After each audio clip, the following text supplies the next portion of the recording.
Ludmilla and the Shadow Dance. In the twilight of her apartment, Ludmilla sat in front of the mirror staring at her own reflection. Her eyes, once bright and lively, now seemed dull, as if covered with a veil. She felt that she had lost something important, something that defined her very essence. Ludmilla's life was like a labyrinth where new disappointments awaited her at every turn. She did not remember when she began to lose herself. Perhaps it happened on the day of her first wedding, when she, blinded by passion, tied her fate to the mysterious Hasim.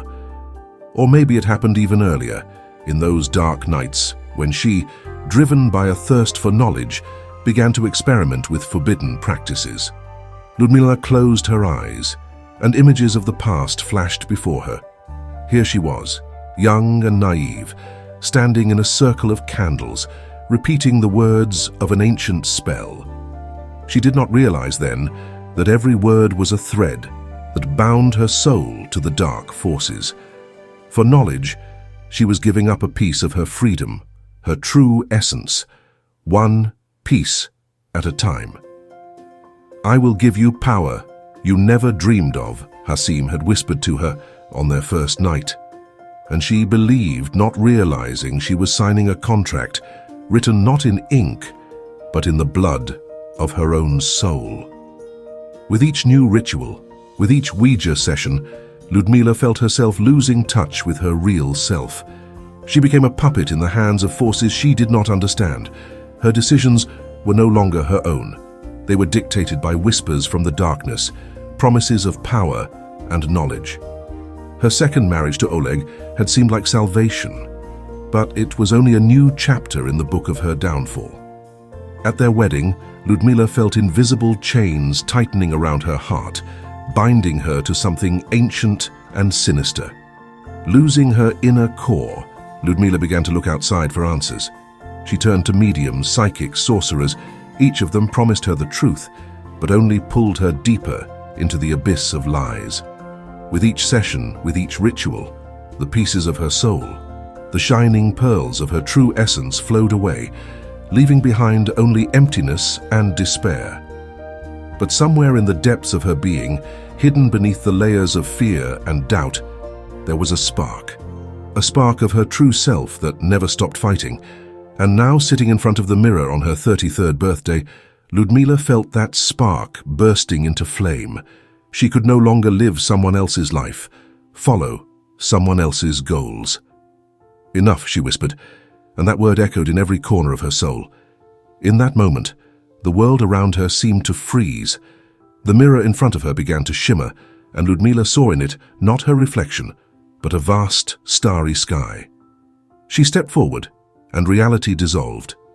Ludmilla found herself in a strange, etheric space, where energies intertwined like the northern lights. Here she met her guide, a mysterious figure named Victoria. Behind her back stood a handsome man named Eugene. He said, "Victoria will help you find what you have lost, and I will help Victoria not get lost on her journey with you." "Are you ready to face the truth?" Victoria asked. Ludmilla nodded, feeling fear and determination struggling in her heart. Victoria led her through a maze of memories and visions. Ludmilla saw all the contracts she had made, all the promises she had made to the dark forces. She saw how she had given away her creative energy in exchange for the illusion of power, how she had sacrificed her ability to love for a false sense of security. But now, seeing the whole picture, Ludmilla felt a strength awakening in her. A strength not external, granted by dark rituals, but her own, true power. "I renounce," she said, and her voice echoed across the etheric expanse. "I renounce all contracts, all false promises. I choose to be me." With each word of renunciation, the invisible chains that bound her soul crumbled to dust. Figures from her past, Hasim, Oleg, numerous teachers and mentors, all dissolved, losing their power over her.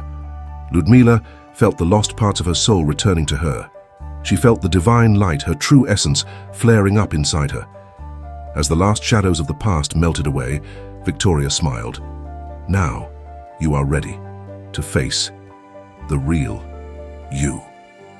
Ludmilla closed her eyes, taking a deep breath. When she opened them, She saw before her a radiant being radiating love and wisdom. She realized she was looking at her true self, her divine essence. "Welcome home," the creature said in a voice that Ludmilla recognized as her own. The world around her began to dissolve, and Ludmilla felt herself returning to her physical body. Opening her eyes, she saw her reflection in the mirror again. But now, it was a different Ludmilla. Her eyes shone within a light, and a confident smile played on her lips.